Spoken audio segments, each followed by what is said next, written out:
When you look at Nitro, even in 95, it's like darker looking and more like to the times. WWF still looks like the 80s with the red, white, and blue ropes, and it looks like cartoony with guys with mullets and like bright colors and the neon green, like sparky plug bob highlights. It's completely 10 years behind. But when you look at Nitro in 95, it's like Nitro, it's like real dark looking. Everything's real dark and grungy, and the ring ropes are gray. That was the first thing. But then you have where the NWO come, and they get formed in the spring. They come in the spring of 96, okay? In the spring of 96, the WWF is still the kid show. Austin is still the ringmaster, correct? There is no Attitude Era yet, and so they started it just by fact. So let's just go in order here. So in the spring, what is it, May? Who cares? No, it's before that. It's April, right? Who cares? So the brilliant idea what Bischoff does is that he has the Outsiders, which is Hall and Nash. Hall comes and he invades the show. April, right? And the brilliant thing is because at the time, WWF wasn't competition for anybody. They were almost out of business. It's not being mean. It's just that they weren't anything. So he starts the idea with doing anything like edgy, like breaking into everything that Austin DX would later steal to mold them. That's where it's a clone. It's not a copy. It's an exact clone. Exact. He comes, and the brilliant thing is, it's like, oh, he's from they're like, oh, they're from the other company, the WWF, and they're invading. Okay, well, that's cool in itself to do that, to have you, to make it seem real. Eric Bischoff was the first to make the show seem like, is this real or not? And do, like, that kind of storyline, like, even further than what the NWA did. Vince never did that. His was still just a kid show where you have the mic, and you just wrestle, and you say like, yeah, I'm wrestling you for the title, but there's no storylines. Eric Bischoff was the first to do storylines where what's real and what isn't. This is blending the truth. Taking truths of bringing in politics, like, oh, Ted Turner, the money. That's where people get confused, because he'd bring up Ted Turner and everything, and it's like, oh, that was fake. Oh, that was fake. He just did it to make it seem real. When Vince, so the NWO, they break into the arena, and they don't have a ticket, so what happens? They get arrested. Yeah. Right? And they break the car or the limo of who or whatever it was before there even is a DX or Austin. In the parking lot. They smash the windows and everything. I forget whose car. Whatever. The point is that who does that sound like? Austin goes and breaks Vince's car. He gets arrested. Oh, okay. So what Vince McMahon did was he took the three factors of the NWO. The NWO is DX hostile takeover and getting arrested, which is the Austin part. The cool suck it part, because Six and Hall said they did the suck it in 96 before there was a DX. And they actually invented that. But what Vince did was when he stole it in 97, because Triple H and them were all friends in real life. So here's what somebody tried to tell me online once. They were like, oh, that's not inventing nothing, because they were in the clique together, and we're talking about on TV. Nobody knew or saw any of that. It was a kid's show. Yeah, you idiot. You idiot. That doesn't count if they did it together and the behind this. We're talking about on national TV for a storyline. Didn't they say one time, well, they wanted to? Wanting to doesn't mean Vince let you. Vince wanted a kids show up until 96, forever, where you weren't allowed to do the suck it. And Bischoff was the one who allowed them to do that. So if you watch early and you go in order like you should instead of believing the DVDs,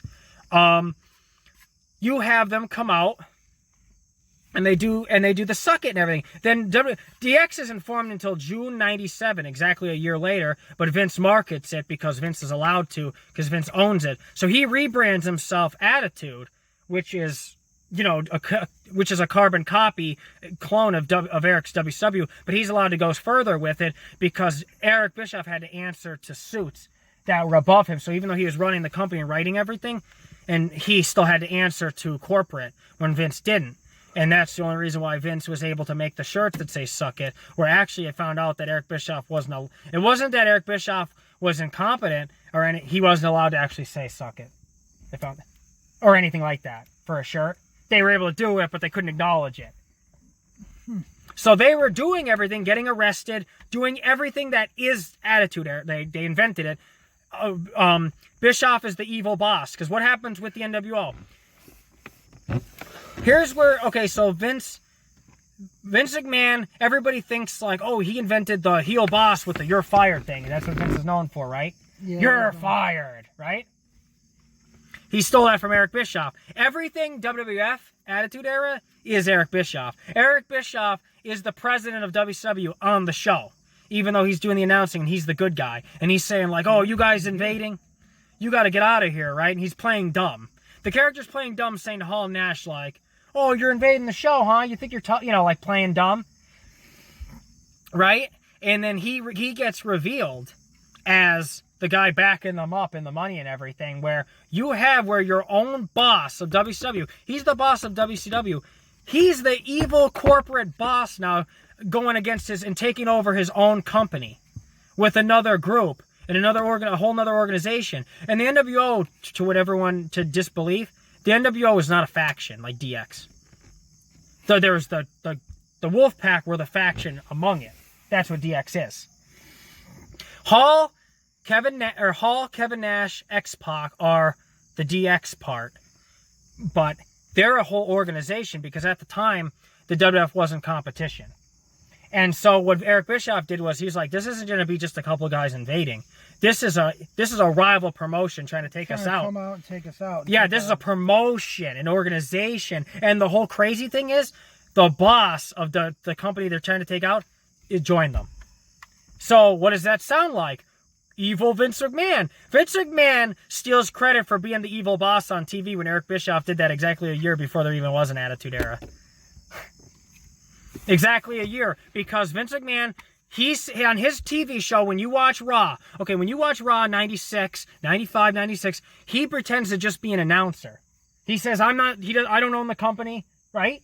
Doesn't he pretend to just be an announcer? Yeah, he always just like, President Gorilla Monsoon. Yeah, he pretends to be I'm just an on-air. Yeah, Tony was supposed to own the shit. Yeah, it's not until he screws over Bret Hart in real life, but I love how we all just love Vince McMahon and hate Bischoff, even though he's the one who screwed over everybody. So, in real life, not on TV. So, the sick thing is that the truth is Vince McMahon had to become the evil boss on TV because when he screwed over Bret, November 97, that's almost 2 years after the NWO was formed in the whole Attitude Era, or is made. Then he becomes the evil boss and does the storyline with Austin, being the boss, so let's see. Vince McMahon's Attitude Era is he completely rips off Eric Bischoff. Eric Bischoff goes on a tirade as the boss, and on TV he's playing that guy. He calls up the referee. What's his name? It was Pee Wee Anderson? Randy Anderson. He has come up to him at the announce table, and Randy's like, oh, but I got cancer, and he has his family there, and he's like, oh, I don't want to hear about your little problems. Your personal He's problems. like, he's like, you're fired. Because you broke Paul's, Eric Bischoff created that boss with the "you're fired." Vince McMahon literally stole everything from Eric Bischoff, exactly a year apart with everything. So here's the WWF attitude. Austin, he's the NWO part where they're getting arrested and breaking cars, like getting the handcuffs. NWO did that in 96 before there was an Austin or DX. He's that part. He's the part of Luger and them who are getting held down by the NWO, by the evil boss. Yeah. Because what it is that it's on a bigger scale, but it's the same thing.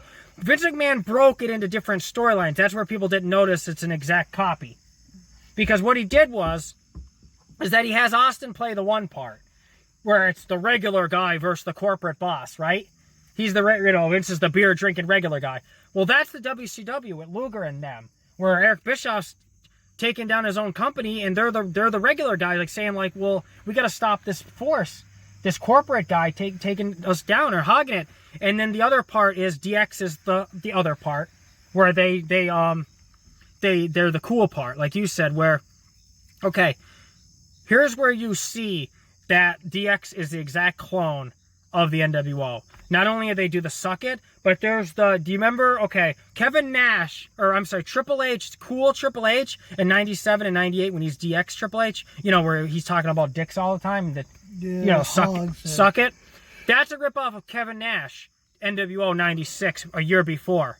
You know why? Because do you remember when the NWO they do their spoof parody on the Horsemen, where they all come out and they dress up and they pretend to be the Horsemen and they make fun of Arn Anderson for having to retire. And Kevin Nash plays Arn Anderson. He's like, my spot, because they're giving Kurt Hennig his spot in the Horsemen.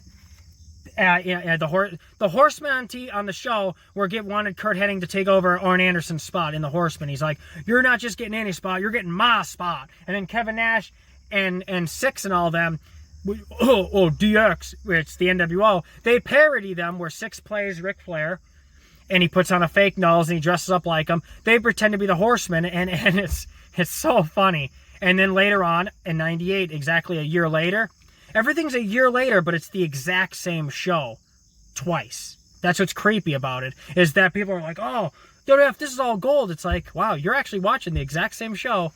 You're watching a clone. A year later, we'll give it no credit to the guy.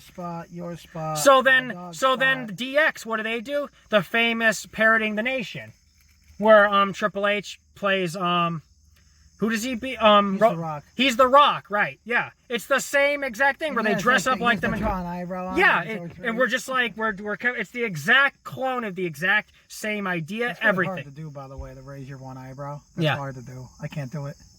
I can't do it. I can only do this. He could do it like for hours. Mm-hmm. Like incredible. Yeah. So that is the exact. So Vince. Here's why nobody notices and why it's like mind blowing. Like this time, X-Pac plays Mark Henry. Yeah. But he's in both. That's what's funny.